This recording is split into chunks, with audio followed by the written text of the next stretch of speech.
إن الحمد لله الذي نحمده ونستعينه ونستغفره ونؤمن به ونتوكل عليه ونعوذ بالله من شرور أنفسنا ومن سيئات أعمالنا من يهده الله فلا مضل له ومن يضلل فلا هادي له ونشهد أن لا إله إلا الله وحده لا شريك له ونشهد أن محمدا عبد الله ورسوله أرسله الله تعالى بالهدى ودين الحق ليظهره على الدين كله وكفى بالله شهيدا فصلى الله عليه وسلم تسليما كثيرا أما بعد فإن أصدق الحديث كتاب الله وخير الهدي هدي محمد صلى الله عليه وسلم وإن شر الأمور محدثاتها وإن كل محدثة بدعة وكل بدعة ضلالة وكل ضلالة في النار.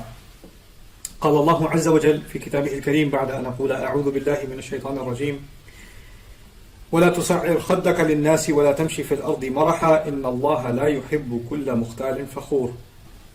رب اشرح لي صدري ويسر لي أمري واحلل عقدة من لساني يفقه قولي اللهم ثبتنا عند الموت بلا إله إلا الله اللهم اجعلنا من الذين آمنوا وعملوا الصالحات وتواصوا بالحق وتواصوا بالصبر آمين يا رب العالمين. Once again, everyone, Assalamu alaikum wa rahmatullahi ta'ala wa barakatuh. And this week I will be speaking with you, continuing the conversation from last time, ayah number 18 of Surah Luqman, the advice a father is giving to his son. The first part of that advice, for the most part, I spoke to you about وَلَا تُسَعِرْ خَدَّكَ لِلنَّاسِ, don't turn your cheek away from people, meaning don't turn your face from people. And we tried to analyze what the implications of that phrase could be. There's one thing I left out that I realized I should have mentioned last time. So I'll start with that and we'll pick up on the remainder of that ayah and hopefully cover that today. So turning away from someone, the ayah did not specify the reasons for it. This is an important observation. So Allah did not say don't turn your face away from people out of arrogance, or don't turn your face away from people out of pride, anger, arrogance, or dismissal, whatever else, right? So there could be a multitude of circumstances and any number of reasons where a person might feel they're justified in acting a certain way towards somebody else. And they can tell themselves, we're very good at rationalizing our own behavior. So if I do something terrible, I can say, yeah, I know that's terrible, but, and then I have a set of excuses for myself that justify what I did.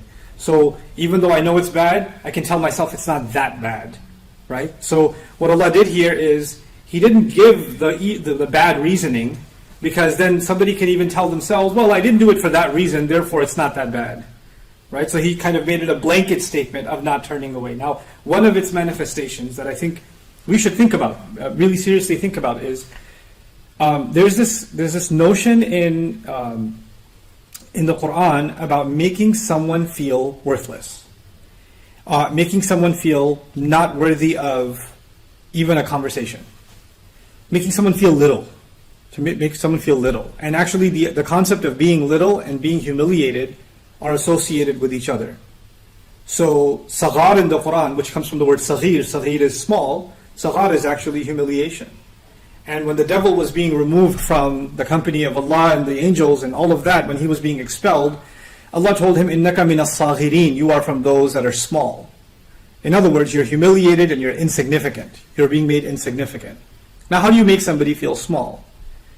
You and I can be in a difficult conversation, and or somebody says something we didn't want to hear, or you hear something outrageous, and you want to give a response, and you decide not to give a response. You decide to just stay quiet, right? That's a good thing. Instead of being impulsive and exploding on somebody and putting them in your mind, putting them in their place, or giving them a zinger right back. Oh yeah, if you can say that, I can say 10 more things to you. Or I can raise my voice. We've already studied in the Quran, that's actually coming to lower your voice.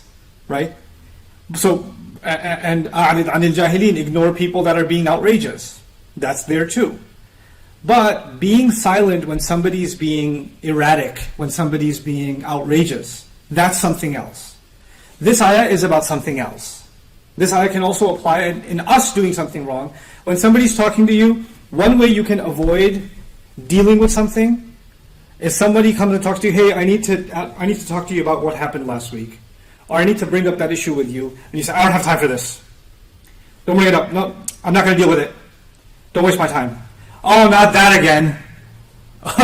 One way or the other, you avoid the subject by not dealing with it at all. And that's another kind of turning your cheek. And this could be also done by, hey, I need to talk to you, no response. I need you to tell me what's going on, no response. And what they call the silent treatment to somebody. So you could be, driving together and you're asking, your parent, or a parent is asking child, or siblings are asking each other, hey, so how was your day? No answer. What's going on? No answer. Complete silence. And when you give somebody complete silence, in their mind, why are they ignoring me? Why aren't they answering anything I'm saying? Are they angry with me? Did I do something wrong? Are they, upset with me? Are they just ignoring me because I don't think I'm worth? There's all kinds of negative thoughts that come out, don't they? The point being, if you don't make yourself clear, and you think that you're silent, and your silence could be for good reasons. Oh, I was silent because I was thinking about something, I was lost in thought, I was distracted. Could be something innocent. Or I was silent because I was just thinking of how to respond and I couldn't come up with an answer quickly. Or I couldn't respond because, in fact, I was angry and I was thinking the wrong thing, so I wanted to calm down before I answered. You could do that later, but in the moment when you ignore somebody and not respond to them, it's better for you and I to be straightforward in our speech and say, hey, I don't want to I can't respond right now, I'm not feeling okay. Or I don't think my response is going to be healthy at this moment, but we can talk about this a little later. And if you have in family those kinds of situations, it's on me and on you when somebody says that to us to say, I understand, we'll talk about it later. Instead of, what do you mean you can't talk about it right now? The person's already overwhelmed, we poke at them some more until they explode. Let them be. Let them be. But if you and I start just ignoring a person completely, they're just not even saying that I need space, not even saying that I need to think about it, not even saying I'm a little bit upset right now, let me just calm down, or whatever. If you need to say something, just say it. Or if you say, I don't have a response at the moment, or I don't want to talk about this at the moment, that's okay, but at least you give a dignified response. Silence on its own and just completely ignoring someone is not a dignified response. It's actually an arrogant response. Whether you're being arrogant or not, it will be received as arrogance by somebody else. It'll be received as, I'm not worthy of a response. You think I'm worthless. And that's how it will be perceived. And that can become a form of arrogance. So it's not just about, well, I didn't mean that, so it's okay. It's not just about what you and I mean. It's also about the effect on somebody else's feelings. You see? So it's not always just about intentions. It's also sometimes about unintended consequences. And turning our face away from somebody, ignoring somebody, or giving somebody the silent treatment, even if we may have justified reasons, can actually have unintended consequences. And they're being avoided. The intention has been removed from the equation just to get away from that habit. Just don't ignore somebody just for the purpose of ignoring them, whatever your reasons are. If you need to ignore them, if you need to take the space, well, even the Quran said it, إِذَا خَاطَبَهُمُ الْجَاهِلُونَ قَالُوا سَلَامًا. They respond peacefully. Salama can be a hal there too, not just a maf'ul bih. So it could be they respond saying peace, and it could be they respond in a peaceful manner and say, we don't want to, we don't want to engage in this conversation further.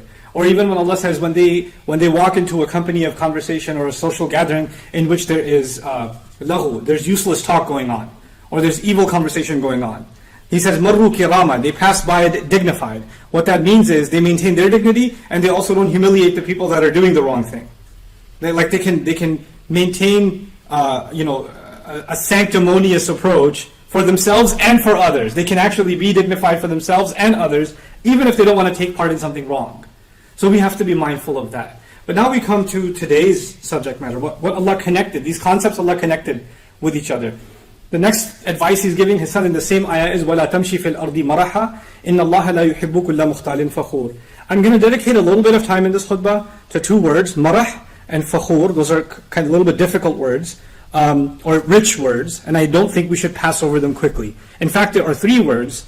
There's marah, and there is mukhtal, and there's fakhur. So we're kind of getting, mukhtal is easier, so we'll give a little bit less time to that. But marah and fakhur are more rare, and I think we need to really dig into what they mean and get the most out of this ayah. So let's talk about this word marah. What is Allah saying? He's saying, don't walk on the earth with marah. So I won't translate that word yet. Don't walk on the earth with marah. Right? Now, simple translations might say, don't walk on the earth with arrogance. Don't walk on the earth with pride. Don't walk on the earth with overconfidence. But as we'll see, there's much more to it than that. And that's not even the direct implication of the word. So المعنى المحوري تسيب الشيء اللطيف بقوة وخفة من أثناء ما يمسكه. the overall meaning of the words that come from this root, mim, ra, and ha, is actually when something exits something smoothly or easily. Easily exiting one thing from the other. So what are the examples of that? Mizadatun marihadatun sikul ma. If it's a container, that's mariha from the same word. A marah container is one that water leaks out of it easily. So water now escapes easily from it. Okay? Wa ardun mimrah, an earth, a piece of land, that's mimrah, is when the plants come out of it very easily.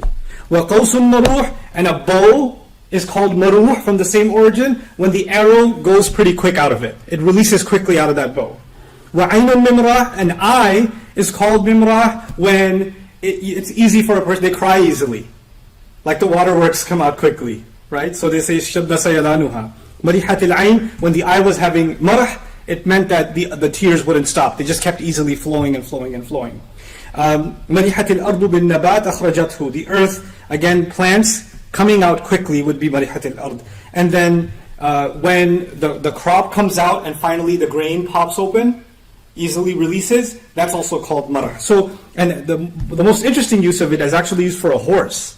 So they say, farasun maruh, they say for a horse that is maruh, is that when it's grazing, like it's so hungry and hyperactive that it's grabbing some grass from here, leaves from there, and running around like crazy because it's so hungry that it's erratic.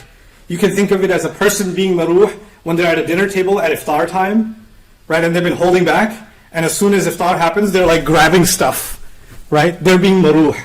Like it's almost like they're quickly releasing their hands and grabbing at whatever they can. So the overall meaning of this word actually is to be impulsive, and to be very quick to act, to be very quick to do something, to have no sense of direction. So even that horse is described يجري ويقفز ويضطرب هنا وهناك لا يقر ولا يسكن لما أحسه من شبع وقوة ونشاط.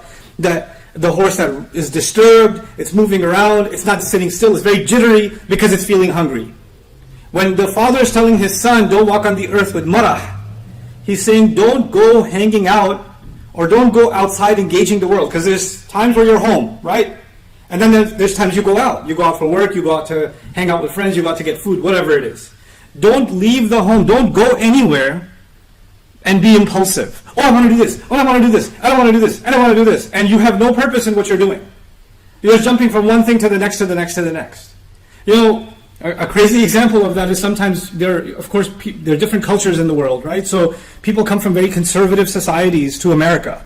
So somebody may have been raised in a very religious or very traditional, village, and they may not even be Muslim. They may even be, Hindu or Christian or whatever, but very cultural, conservative background. Or think of a Muslim family and somebody who's raised in this joint family system, and there's a lot of respect for elders, and you watch your speech, and you watch the way you walk, and you watch the way you dress, and the way you sit, and the way you eat, and then they land in America, and they're a student, and they have a student visa, and they're going to the university, and the university has, parties on the weekend, and they've got fraternities, and they've got, hangouts, and the other students in the dorms are doing drugs, and everybody's got a relationship of one kind or the other, all kinds of stuff. They're just bombarded with this stuff, and somebody can take those values that they were holding on to, but like that bow that releases the arrow without effort, they just let go of all of those values, and they got exposed to a new world, and they become marah. And this is a very powerful bit of advice, because we have kids, for example, we want to raise them in an Islamic environment, in a protected, sheltered environment. So whether you live in America, Australia, Lahore, Dhaka, it doesn't matter where you live. You want to protect your kids, and you want to make sure that they receive positive reinforcement about this is good for you, this is bad for you. Hey, what are you watching? Hey, where are you going online? Hey, let me see that. Who are you on the phone with? We're checking what they do. It's natural. Right? So we're trying to create a sheltered environment for them, wherever we may be. But you know what? This father realizes they're not going to stay home. These birds are going to fly off the nest. They're going to go outside. And when they go outside, all the things I protected them from, all the things that I didn't want them to just spill into, all the things I didn't want them to be exposed to, they're going to get hit with all of it all at the same time. They're just going to get sensory overload. There's going to be so much access to so much wrongdoing, and I'm not going to have any control over it. And he's saying, in those moments, because now you have the ability, you have the appetite, you have the curiosity, you have the ability, you have the perception of freedom, right? And then especially in that moment when somebody tries to give you good advice, you can turn your cheek. You can just, I don't want to hear this. Right? So in that moment, you can become impulsive and not think twice about how you're violating others and yourself. And that is a form of arrogance. So by extension, it becomes arrogance.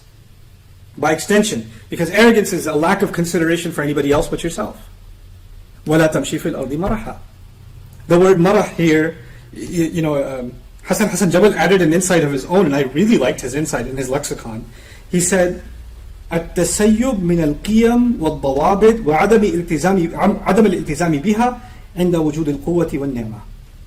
He said this is when someone slips out, like the plant slips out of the earth, like the arrow slips out of the bow, like the water slips out of the container, right? Is when a person slips out of their value system. Is when someone leaks, they lose themselves. And the values that were holding them and containing them, they no longer commit themselves to them. It becomes too easy for them to let them go. It's too easy for them to let them go. And when does it let them go? He says, عند وجود القوة والنعمة. The moment they find power and blessings. What he means by that is when you're independent and you can do it, who's going to stop me? That's power. Blessings means you got money, you got strength, Allah has blessed you with the ability for transportation, your appearance, whatever it may be. Now you've got these blessings, now I can do what I want with them. The father is telling his son, listen, you're going to feel powerful, capable of doing whatever you feel like, whatever impulse comes to you. And that's going to be a trial that you have. But it's interesting that he put these two seemingly unrelated bits of advice next to each other. He said first, don't scoff at people, and then don't be impulsive, basically. Right? What is the connection between these two? As we contemplate that, we can think about how when we become of age, we basically, the Urdu expression is par nikal aaye, right? A person, comes in their own and they kind of, the Urdu expression means they've sprouted wings, meaning they act like I'm not a kid anymore. You can tell me what to do, right? I'm not a baby anymore, dad or mom. So they've become their own person, and in that moment when they become their own person, it is when they become extremely averse, extremely hostile to any kind of advice. And actually it is a time when, because you're hostile to any kind of advice, you develop this shell around you which is constantly putting others down or dismissing others. The modern way of doing that captures so many young people around the world that are coming into adulthood is the word whatever. You whatever everything in the world. Anybody's giving you whatever. And you don't have to say whatever. You can just say half the syllables and whatevs. Or you can just roll your eyes. Oh God, here we go again. Or you could just take a deep breath of disdain. Are you done yet?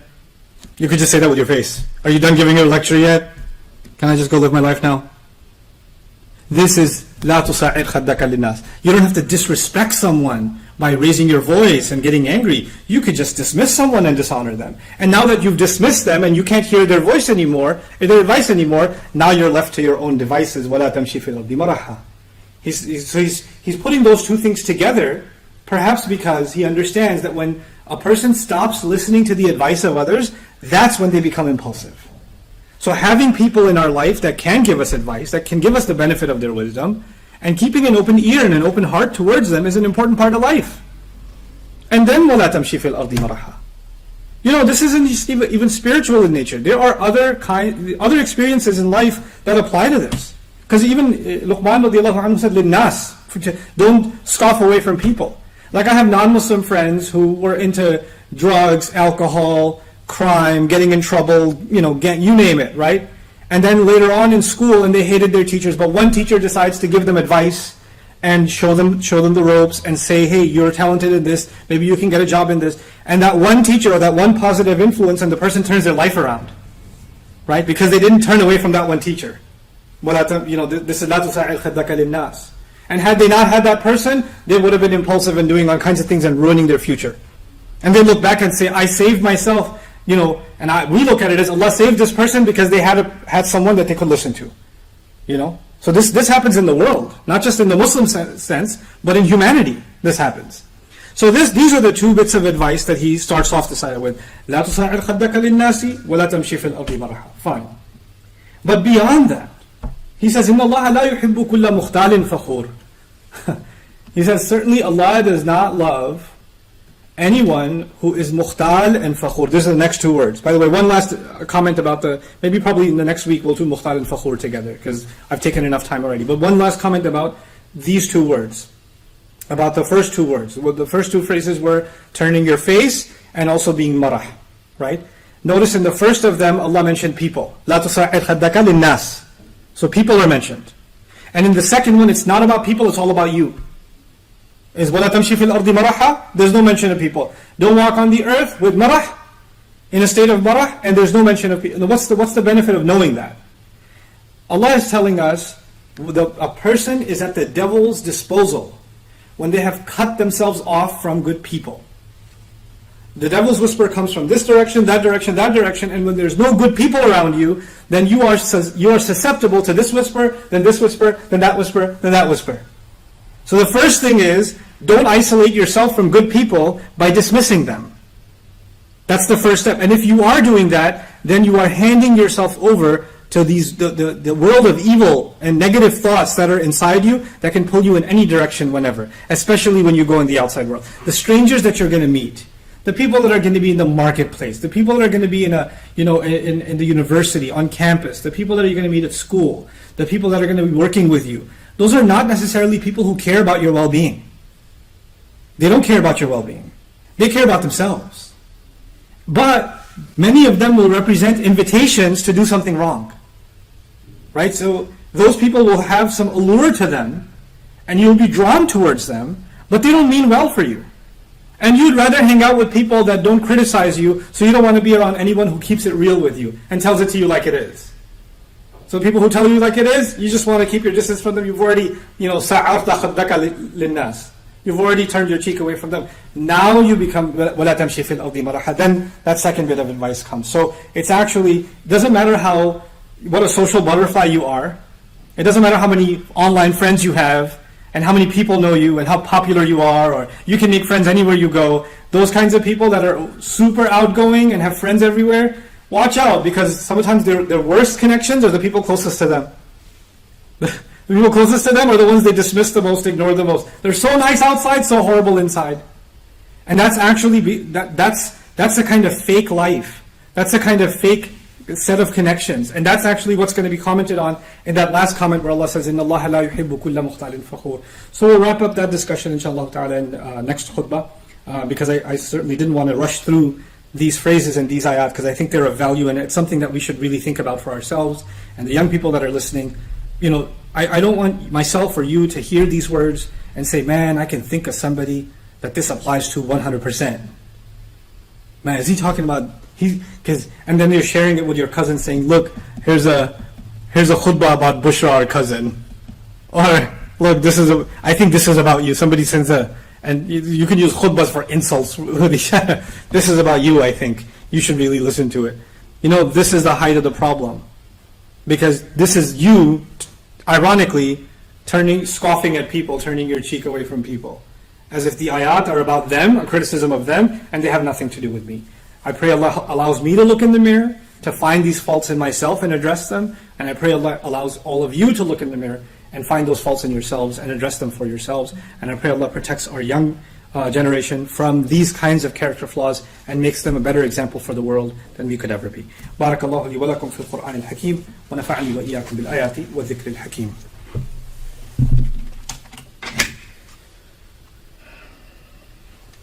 الحمد لله وكفى والصلاة والسلام على عباده الذين اصطفى خصوصا على أفضلهم وخاتم النبيين محمد الأمين وعلى آله وصحبه أجمعين.